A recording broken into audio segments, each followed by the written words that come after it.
Hello guys, thanks for watching this video. This horror story is not part of my horror shared universe. It is, however, based on real events that I myself witnessed. Enjoy.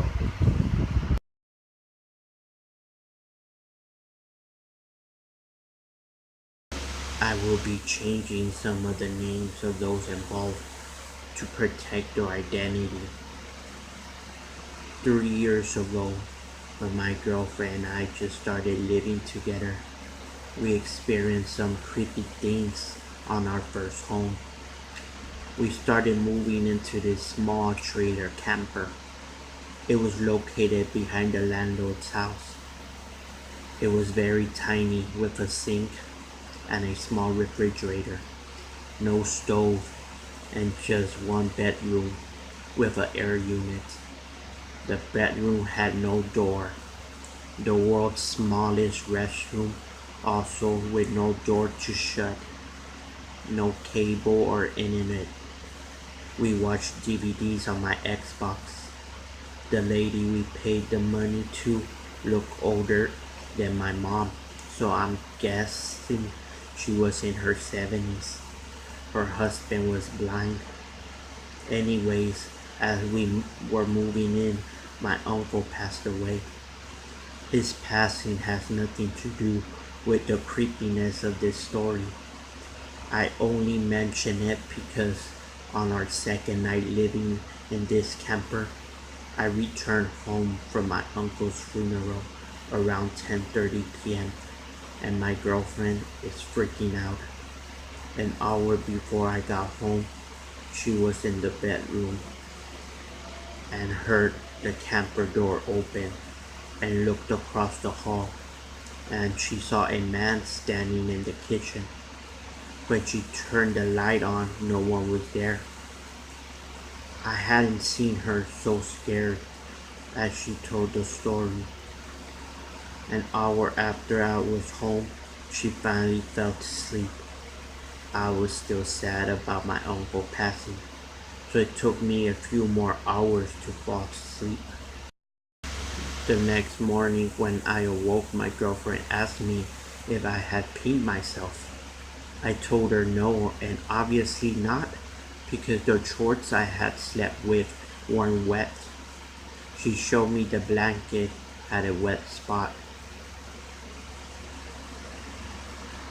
We checked for leaks because we thought maybe rain had leaked in, but there weren't no leaks on the roof, no leaks in the toilet sinks or shower.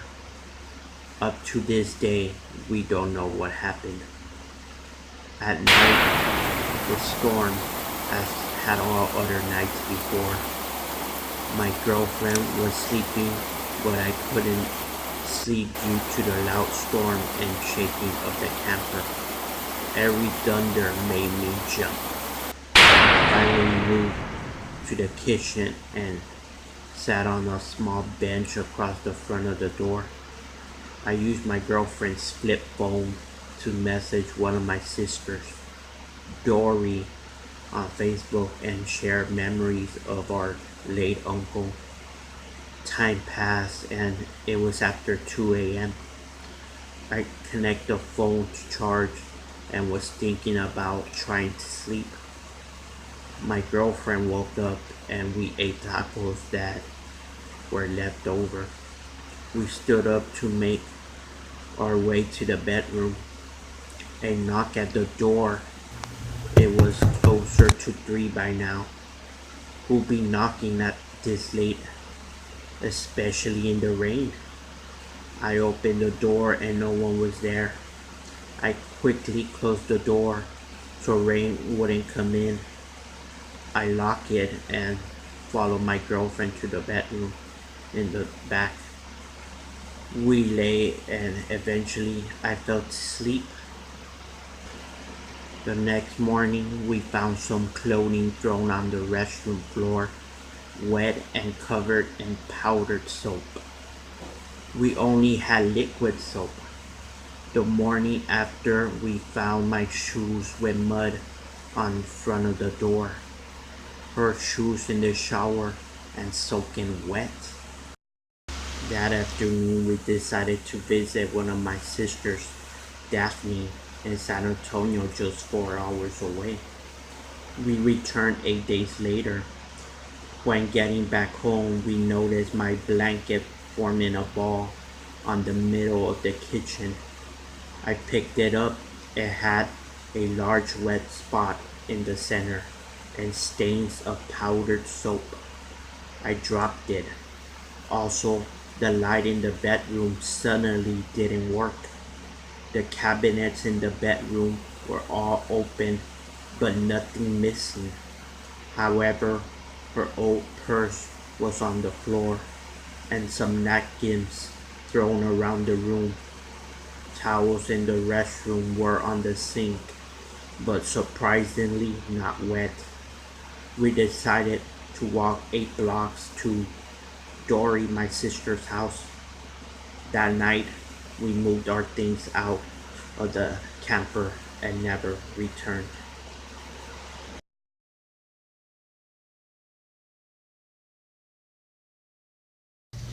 Thanks for watching my horror story.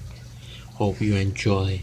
Just a reminder that starting on this video every Wednesday up until Halloween at midnight, 12 a.m. new horror stories on this channel. So subscribe so you don't miss it. Thank you and happy Halloween. Don't be too scared.